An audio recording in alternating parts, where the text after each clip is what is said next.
This is Talk Business and Politics with Roby Brock. I'm Roby Brock. It is Wednesday, September 14th. Welcome to today's Talk Business and Politics Daily. Here are today's top stories. Governor Asa Hutchinson kicked off the annual Arkansas Hospitality Convention in Little Rock on Wednesday by touting the impact the state's fast-growing tourism industry is having on the natural state's overall economic expansion. Economic development is my number one priority, and tourism and hospitality is leading the way, the governor said.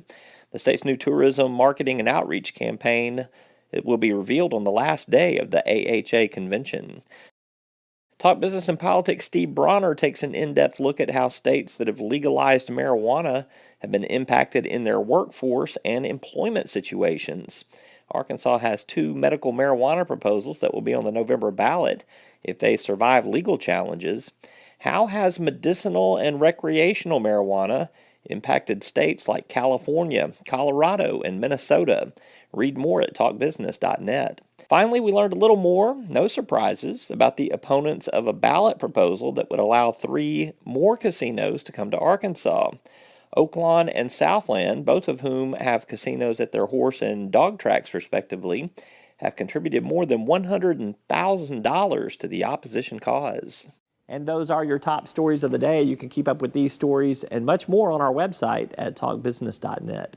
A quick word from our sponsors, and we are back with Jamie Gates, the Conway Chamber of Commerce, for a look at a deep dive into some consumer analytics and voter data. We're going to take an even deeper dive into our new finance microsite, and then we're going to dive again into the state legislature with State Senator Missy Irvin. Stick around. First Security is here. Only here. So that means we're here, here, and here. Even here. And definitely here. Because here is where we want to be for you. First Security Bank, only in Arkansas. Arkansas's most abundant natural resource provides the core asset for Deltic Timber Corporation. In addition to the sustainable yield stewardship of its well-stocked timberlands, Deltic adds value by integrating its efficient wood products manufacturing facilities as well as through planned development of commercial and residential real estate. Deltic Timber Corporation, creating value for a growing Arkansas. Jamie Gates is the Executive Vice President for the Conway Area Chamber of Commerce. He recently penned an analysis of voter and consumer data for talkbusiness.net. Welcome to the program. Thanks for being here, man. Absolutely. Thanks for having me. Set you all up right there. Thanks for hosting the study on your website. Well, I appreciate you putting it together. There's a lot of work went into that. Give me a gist of what the analysis was that you put together, kind of what your mission was in crawling through all that data and what you compiled. Sure. So what we did was we looked at some likely voter files. We looked at 4 counties in Arkansas, Benton, Pulaski, Sebastian, and Craighead. Right. And we looked at likely voters, and then we looked at people who had never voted before in their life, but voted in the spring partisan primaries. And we married those folks up against some consumer data that's housed down the street with Axiom. And we learned a lot about those folks. And I think it's important that this wasn't a poll. You know, this was based on hard data from people who voted. We didn't ask them. 190,000 That's right, 190,000 records. That's a big sample there. So let's talk about likely voters, the people that frequently do show up to vote. What can you tell me about what's a likely voter in Arkansas? Yeah, well, you know, it's almost become a joke to blame voters or to talk about voter intelligence. And I won't speak to voters' intelligence, but I will say that they're older and they're more educated and they're more affluent and they've been here longer, lived in one place longer than most of us. So, you know, by demographic standard, they represent our best hope at making informed decisions. You know, the folks who outperform more than anyone are folks in their early 70s. The median age really for all 4 counties ranged from maybe 56 up to 59. And the other takeaway was we may like to parse the differences between counties, but the likely voters, they're eerily similar no matter where you go in Arkansas. Yeah, particularly out of those 4 counties there. What about the new people that showed up? Some of these voters vote in general elections. They just showed up in the primary. Some of them were new to the system altogether. Yeah, so we took a separate analysis and we looked at the Republican primary and we looked at the Democratic primary. And we said, show me people who've never voted, who decided for the first time in my life, I'm going to vote in a partisan primary, which is a little bit of a unique behavior. It's a unique time to enter the fray, but this is a unique race. And so on the Republican side, the group that most outperformed, and this was interesting, it wasn't the largest group, but the group that was most overrepresented was this high income, a household income of $120,000 or more, but a median age of 34 to 35. And so, you've got a very affluent demographic. Mm-hmm. And that was also a demographic that was single income, no kids, or double income, no kids. And so they lean more Republican, they lean more Democrat. They outperformed within the Republican primary by a fairly large margin. The other thing we saw that was interesting was in the Republican primary, you had a 20% gap. It was more male than female. And that stood out because it wasn't there in any of the other universes. So it was more affluent and it was more male. And on the Democratic side, we saw a decidedly younger group outperforming. And it also, they didn't really float with income. In almost all of our voter research, we saw the higher the income, the more likely you were to vote. In that Democratic primary, they were really spread equally. And if you'll think about what was going on and what's still going on to some extent, you can probably draw your own conclusions about who's turning out and who isn't. So if I'm a politician in Arkansas, how do I digest this data, this analysis right here? What should I maybe change in my campaigning habits or otherwise? Yeah, well, any serious politician now has a lot of data at their fingertips, and they know everything that I just said about likely voters. But what they may not know is who are these people who are taking this really weird election season. They're taking it to heart and they're stepping in for the first time. And I think they need to think about who are these first-time voters going to be in November. Some of them are coming my way, some of them aren't. And I think what's most interesting is they're coming for the presidential election. That's what's drawing these people in. Yeah. How do they feel about medical marijuana? How do they feel about casinos? How do they feel about, the mayor's race or some other legislative race? They may be up for grabs. Has the potential to be disruptive is what you're saying. It will be disruptive because there are some new people coming to the party in November. And a politician would be smart to figure out who they were ahead of time. All right. Well, it's good stuff. You can catch that on our website at talkbusiness.net. As a matter of fact, Jamie's analysis is a good one. Thank you, my friend, for being here. Absolutely. Appreciate Thank you, it. Jamie Gates is Executive Vice President for the Conway Area Chamber of Commerce. When we come back, what's happening in the world of finance? We catch you up on news from our finance microsite. And State Senator Missy Irvin shares what she's working on for the next legislative session. More business and politics after this.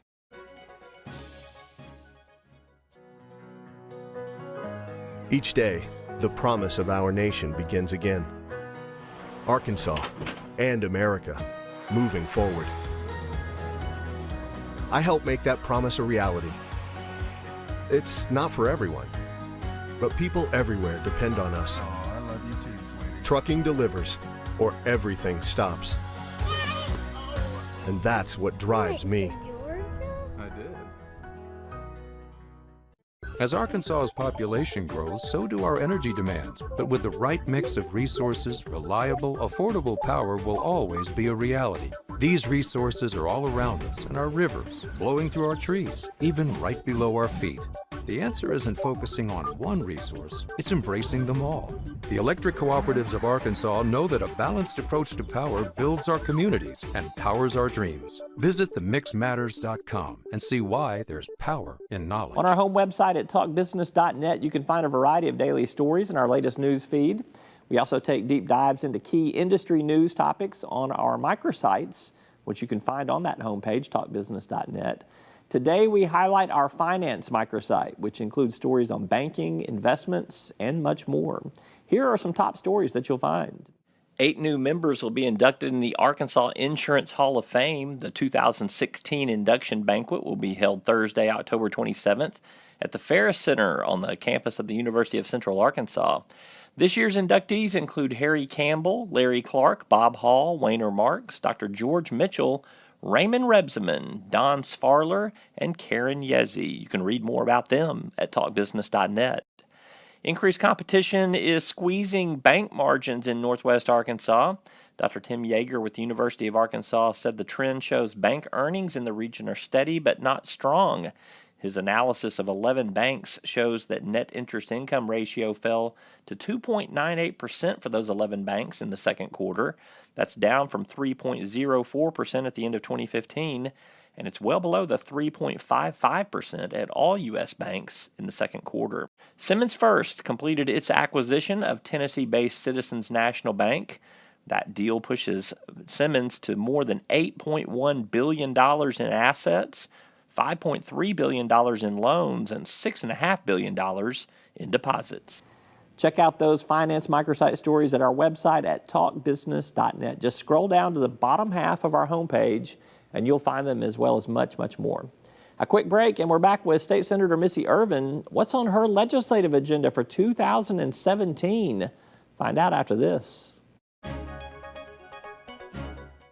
Circuits turn on the lights by making a connection, by closing the loop. At Entergy, we believe our economy is circular too. What you put in comes back. So we invest billions in new infrastructure, which helps attract new industry, which helps create new jobs. We partner with local communities to electrify the economy. And together, we power life. Entergy. You've likely heard of the Great Arkansas Treasure Hunt. In fact, you or your business may have property to claim in the hunt. But where does this treasure come from? Businesses like yours. The law calls it unclaimed property. If your business is holding money on its books that you've not been able to return to the owner, it's most likely unclaimed property, and the law requires it to be sent to the state auditor's office each year.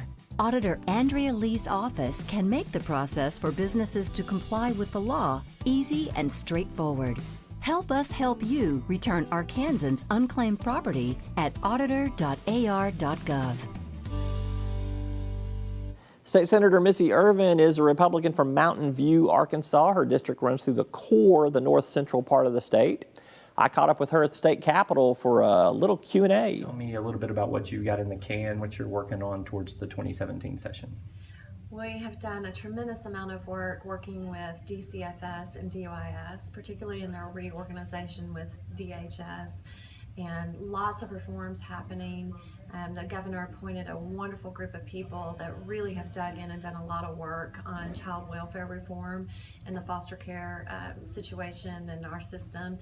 There's a lot of work to be done there, so we'll be bringing forward a lot of those suggestions and ideas from the Vincent report, plus a lot of the work that our advisory council that the governor appointed. We've just done a tremendous amount of work looking at the system and figuring out where we need to restructure, and then what kinds of rules and regulations or laws need to be changed to really make the system more efficient and more effective and better for the children that we serve. So that's one of the huge things that I've been working on. Give me one specific of a piece of legislation you know you'll put your name on as a sponsor in that realm. Right. Well, I think a lot of it is looking at the next to kin issues and making sure that placement is a little bit easier to provide placement with people that are next of kin and family. We've got to do that. We've got to figure out ways to attract more foster families. And so legislation that we're working on with DHS is really trying to look at the rules and the regulations and the process and trying to lessen those regulations for that, so we can just attract more families and make it easier on them to be involved as partners with us to try to take care of our children. I think it's just one of the greatest callings that we need to do. Another agenda thing I'm working with is city, county, and local issues and working with our counties and the Nature Conservancy. We started the Unpaved Road program, which is a wonderful program, and I'll be working on that to hopefully get some more funding, match funding with our private partnerships with the Unpaved Roads program. It helps mitigate from damages for unpaved roads and the sediment issues that you might find that's polluting our streams and our creeks, and helps with best practices in building those unpaved dirt roads. And a lot of people don't realize that Arkansas is very rural. We got a lot of dirt roads still, but it's really important. It's a good environmental issue. It's a good conservation issue. The Nature Conservancy has stepped up along with a lot of the timber companies, Association of Counties. It's a wonderful program. I'm really proud of that. So we'll be working on that initiative as well. And lots of folks, lots of things with public health too. So last question for you. Arkansas looking pretty good after their victory over TCU. You're a Florida Gator alum. They're going to play each other. My children are Florida Gator students. Who are you going to pull for, Arkansas versus Florida? Oh, you know, I'm an Arkansas state senator, so I usually go half and half. I usually have a shirt that I make, and it's front of it's Arkansas, and the back of it's, you know, supporting my kiddos down at University of Florida, but it's going to be a tough one this year. I'll be doing both. I did call the Hogs one year down at the Florida Swamp, and then the Hogs started to come back and win the game, and so I was banned from ever coming back into the box and calling the Hogs. But it's so much fun. They're great SEC teams, and so I'm always cheering for the SEC. That's State Senator Missy Irvin. She's going to be around in the 2017 session if she survives her SEC, right there. Well, that's State Senator Missy Irvin. She's going to be around in the 2017 session if she survives her SEC passion there. That's all for today's Talk Business and Politics Daily. I'm Roby Brock. Thank you so much for watching. We'll see you tomorrow.